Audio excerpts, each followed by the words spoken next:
unë du me nda këte Kosovës që nuk uftuar se po delë sikur po t'ingojmë sikur të diskriminuar në pse si jemi të ftuar. Kosova është territor në administrimin e NATO-s, është territor i NATO-s, në aspektin e mbrojtjes dhe sigurisë dhe ligjit dhe të buxhetit të Shtetit të Bashkuar të Amerikës, forcat armatosura është territor po ashtu në këtë administrim edhe të vetë shëbave. Kështu që Kosova është apo s'është aty, çdo zhvillim që ndodh në NATO e ka impaktin e vet drejt për drejt në Kosovë. Kosova është territori i cili ka mandat ndërkombëtar, NATO janë ndaj të cilit ka mandat dhe ata mbështesin disa tema që ndërlidhen me Kosovën, rrugën e stabilitetit, pastaj mbështetjen e dialogut dhe kuptohet garancionet se në rast të çfarëdo cënimi të sigurisë së Kosovës, edhe aspektin e kufive dhe brenda territorit, ambientit sigurt, atëherë është zotuar zotimi i NATO-s për të reaguar. Kjo treta është esenciale. Me vendosmëri. Po, është esenciale. E para dhe dyta mendoj se duhen pak shqyrtim, domethënë rujtja e stabilitetit, kupton rujtje një lloj status quo-je, sepse stabiliteti pa zgjidhje finale dihet se stabiliteti jonë destabilizohet nga dialogu me Serbinë. Dhe ky dialog mbështetet nga gjithë aktorët përfshirë dhe NATO-n, mirë po një dialog pa fund dhe pa epilog përfundimtar që dihet cili është. Se çelësi i stabilitetit në Ballkan është njohja e pavarësisë nga shtetit Kosovës nga shteti i Serbisë. Me automatizëm është njohja e pavarësisë se 5 vendeve të Bashkimit Evropian të shtetit Kosovës. Nëse këto nuk ndodhen, atëherë kjo është një votër krize permanente. Kush po mban këtë? Po mban Kosova? Jo. Po mbajnë aktorë ndërkombëtar, të cilët në rend parë duhet ta mbështesin Kosovën të bëhet shtet funksional në kuptimin e garantimit sigurisë, lirive, drejtave, të gjitha janë garantuar në ligjet tona dhe në kushtetutën e Kosovës, dhe në rend të dytë duhet ta mbështesin Kosovën që të jetë kompatibile me kërkesat bashkëkohore të NATO-s. Tani në summit, se po nisëm nga kështu po futem aty, se më prekem për Kosovën, se më ndjeva i diskriminuar pse ne jemi aty, po ne jemi aty. Zëri jonë aty është presidenti Trump dhe çdo shtet aleat që është në NATO dhe që ka njohur pavarësinë e Kosovës. Përfshin dhe shtetin Nikoqir, Turqinë. Pra, zëri jonë janë gjithë ata. Zëri jonë është Shqipëria që është prezente aty.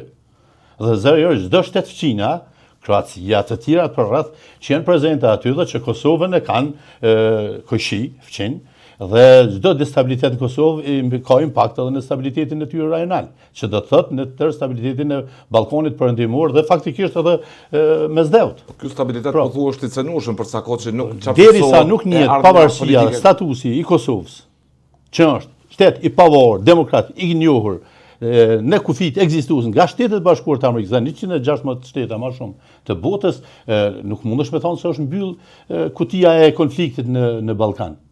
Dhe kjo hapësirë mbetur, kjo mos njohje pavarësisë, mos përmbyllje procesi i shtetësisë Kosovës e le të hapur vatrën e konfliktit, sepse nuk ka, është Bosnia një çike jo stabile, nëse flasim për Ballkanin, Mali Zi dhe Maqedonia janë pjesë e kësaj arkitekture të sigurisë, Shqipëria ka një rol shumë kyç në arkitekturën e sigurisë që quhet NATO, pra sigurisë edhe globale dhe rajonale. Kosova është territor nën administrimin e NATO-s dhe nuk përbën më problem në asnjë aspekt, as si ofenziv, as si defanziv vend.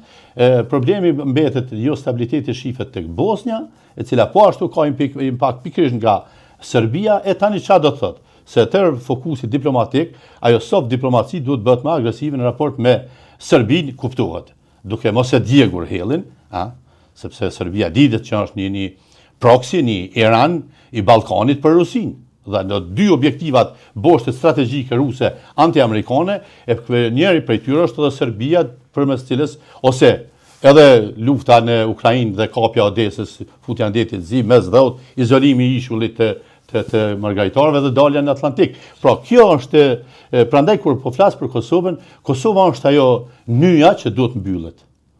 Dhe mbyllet me njohjen e pavarësisë saj nga ana e Serbisë. Ku jemi ne në proces, kjo është çështje temë tjetër që duhet ta trajtojmë pastaj në domenin tonë, përgjegjësive tona institucionale, qeverisë, politike e tjera, të marrëveshje që kemi bërë tjera, ku e kemi kthy procesin gjatë procesit dialogimit me ndërmjetësimin e Bashkimit Evropian, Lajçak dhe Borrell. Sa është i rëndësishëm ky summit janë Kalla? Summiti është për krizën që sot ndodhet bota. Tani, ju po shihni një orvatje për rëndëri geopolitike, geoekonomike. Po, të gjitha çështjet po zhvillohen me një intensitet shtuar dhe kanë një lidhje kauzale permanente që nga, ta thama, 1949, kur për herë të parë fillohet të përcillet me një lloj buletini apo publikimi, dhe u bëjo se tash i doli kjo NATO 3.0 për opinionin ka shkaktuar një grim konfuzitet çka do të thotë kjo NATO 3.0, kishim NATO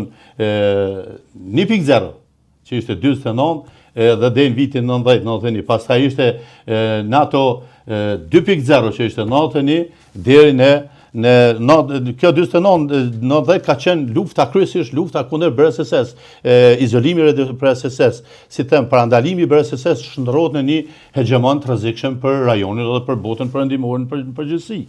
Pastaj u bë kjo NATO 2.0 që ka përfshi kryesisht luftën dhe mbështetjen e demokracisë në shtete jashtë vendeve anëtare të NATO-s ose territorëve të NATO-s ti quaj, përfshi deri në 22-ën kjo ka zgjat. Kjo është ajo periudha ku përfshin edhe Kosovën dhe luftën në Kosovë. Tani e kemi NATO 3.0 që përfshin kryesisht parandalimin dhe parandalimin si paqe përmes forcës. Kjo është doktrina Trump. Parandalimin e nënkupton rritjen e buxhetit mbrojtjes, investimin në fushën e mbrojtjes, në industrinë e mbrojtjes dhe në çfarë fushash. Duhet me pas se cilat është trendi më i madh, çështjet e teknologjisë, kriptombrojtjes e tjera që duhet të fokusohen vendet anëtare të NATO-s dhe rritjen e buxhetit. Rritja e buxhetit ka qenë një presion i vetë të Shtetit të Bashkuar të Amerikës. Pra, me ajo që mendoj se tema më parë që do ta godas ose do të ndodhi sot, se më duket tani fillojnë bisedimet aty brenda, hesa të prezantuara formale protokolare që mediat tonë ju dhanë shumë hapësirë, mundon të lexojnë mes rreshta kush ku i jep dorën, u pa aty kush ishte baba dhe kush u prit në shkallë të avionit. Pastaj tjerët janë suplementë, janë gjithë mbrapa, janë aleat, të cilët duhet ta intensifikojnë rolin e tyre në fushën e mbrojtjes së sigurisë globale. Por ajo çfarë do të jetë në pamënyrë është çështja e rritjes së buxhetit. Këto lëvizje për rritjen e buxhetit shifën në vitin 2004 ka ndodhur se samiti i parë që është bërë poshtë në Turqi, ka qenë ajo periudha e Big Bangut, ku ishte pranimi i 7 vendeve që hyn edhe Shqipëria, Kroacia e tjera. Dhe pastaj në vitin 2006 ministrat e mbrojtjes të këtyre vendeve e kalkuluan idenë se duhet rritet buxheti mirë, po ishte deri në 2%. Dhe shumica vende ka ende vende që janë në 2%.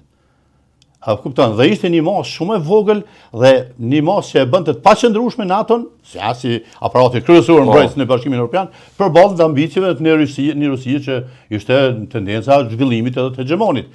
Pastaj kemi në vitin është kjo takimi i Walesit, samiti i Walesit, i cili lanson për herë të parë temën e 2% që është do të jetë minimumi. Dhe pse ndodhi pikërisht kjo?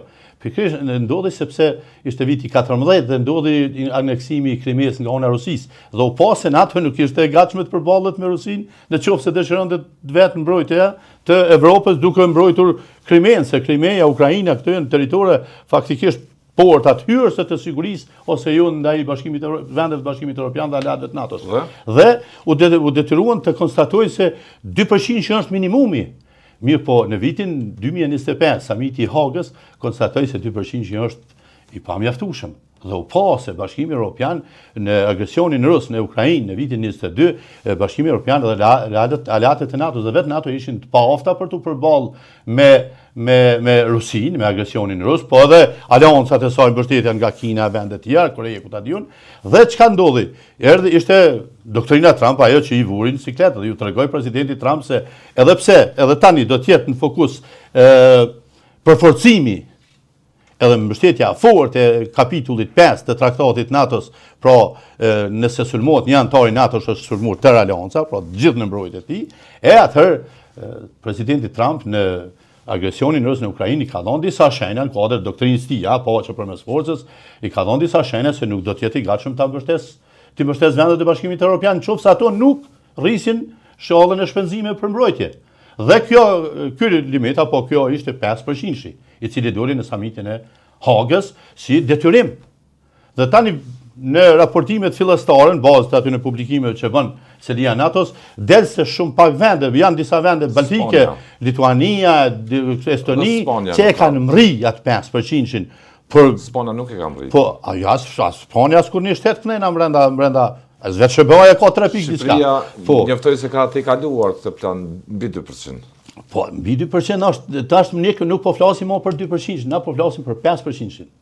Pra, kjo është standardi për të qenë kompatibil me mbështetjen e Shtetit Bashkuar të Amerikës në rast se duhet mbrojtur Bashkimi Evropian apo Evropa nga NATO-ja. Ky diskutimi që do Ky do të jetë i fokusuar kryesisht pra në çështjen e kësaj objektivit, pra 5% për mbrojtjen, ku kanë qenë 3.5 në kapacitetet që kërkon NATO-ja, 1.5 në rritjen e kapaciteteve dhe zhvillimet për kërkimet, për zhvillime tjera brenda trupeve. Tjetër, çfarë presë do të jetë atje, do të jetë mbështetja për Ukrainën.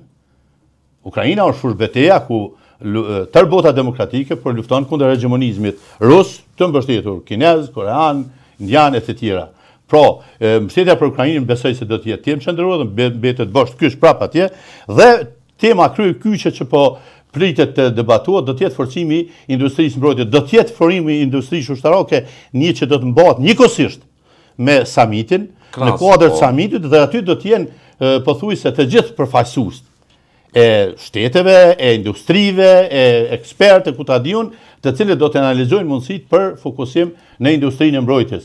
Edhe këtu në ato mjete ushtarake, armatime, municione, teknologji, në fushën e inteligjencës artificiale, kibernetike e tjera, të cilat do t'i shërbejnë NATO-s për të qenë kompatibile në natyrat e rreziqeve dhe kërcënimeve që priten tani dhe normal se edhe në planifikimin e ardhshëm operativ të NATO-s, këto do të jenë pjesë e procesit të planifikimit. Samiti në Ankara, sipas ju, cilin mesazh e çon para gjithë vendeve që janë të lëkundshme sot në pikpamjen e sigurisë, si Rusinë sotme, si Iranin, si Kinën, si tani, ajo çfarë unë mendoj se atje nuk do të ketë vetëm diskutime rreth Rusisë, asë është, po të thëmë, është ajo vatra kryesore e kërcënimit për Bashkimin Evropian dhe për mobilizimin e NATO-s këtë drejtim, aty çka mund pritet edhe rreth çështjeve të lindjes mesme, se lindja mesme po e dinë se është një vatër që faktikisht e vunin test edhe në sprovë dhe Bashkimin Evropian edhe aleatet brenda NATO-s,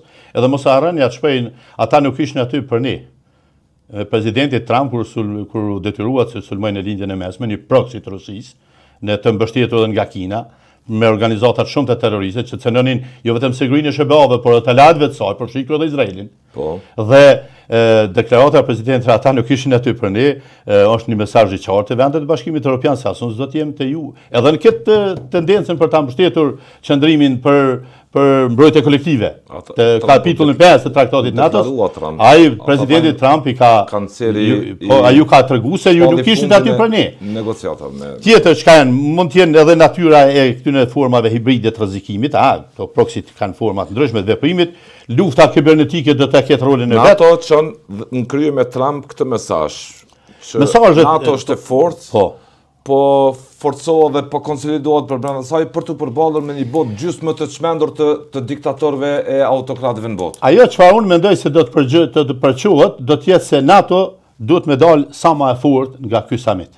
Dhe në ky program i avancimit, se ky summit tregon një proces të evoluimit të NATO-s. Kjo është NATO 3.0, që përfshin pra parandalimin dhe investimin në fushën e mbrojtjes, rritjen e buxhetit. Ky është për këtë edhe quhet NATO 3.0 se është në rend parë parandalimi, pastaj do të çojë edhe në lirinë e prodhimit të armatimeve në masë sa më të madhe, pastaj edhe duhet të jenë përgatitur NATO shife, duhet me pas qëndrueshmëri. Qëndrueshmëria në operacion është segmenti më specifik në krijimin e forcave të armatosura. Unë kam qenë pjesë e rishikimit strategjik të sektorit sigurisë për projektin Forcat Armatosura të Kosovës. Dhe ajo çfarë kemi pasur ne në analizë ka qenë qëndrueshmëria operacionale. Sa mund të qëndrojmë përballë një agresioni X në bazë të aty në shembujve që kemi praktikuar skenarëve, sa mund të qëndrojmë. Dhe sa kemi të lidhura aleanca, kush do të reagojë në rrezikimin e integritetit tonë të sigurisë sonë. A kemi aleat? Sot do fjala. Prandaj edhe qëndrueshmëria e NATO-s është një ndër pikat rëndësishme që duhet. NATO thuhet në Kosovë. NATO është në Kosovë. Shifë, unë e thash më herë, Kosova është në garancinë e reagimit të NATO-s në rast të çfarëdo sulmi. Se të druhemi nga lëkundjet e cenimit të stabilitetit. Na jemi një burrë baruti e çelur, e gatshme me ndezë. Se e man Serbia, se e man interesi rus për me pas impakt dhe protagonizëm në rajon. Mos të harrojmë, në vitin 2021, kur kem pas atë krizën e madhe, dhe ndërhyrja edhe ambasadorit i fundit, si Hovenjer, por edhe ndërmjetësit amerikan me sy se si e kishte emrin ai. Duket edhe ky që ka pas një Escobar. E tha se ju nuk duhet të krijoni status quo. E tha dhe Departamenti Amerikan i Shtetit. Status quo-ja i shërben vetëm interesave serbe dhe ruse në rajon. Kush ato e bërë ato? Status quo-n kush po e kërkon? Kush po e bën në Kosovë? Se nuk kërkohet, e bëhet me veprime politike. Vitin 21, çfarë kishim? Bllokatë totale në veri. Nxitjet e atyre në reagimeve që janë stisur nga Beogradi, ne nuk e përjashtojmë këtë. Por mos e krijo ti hapësirën.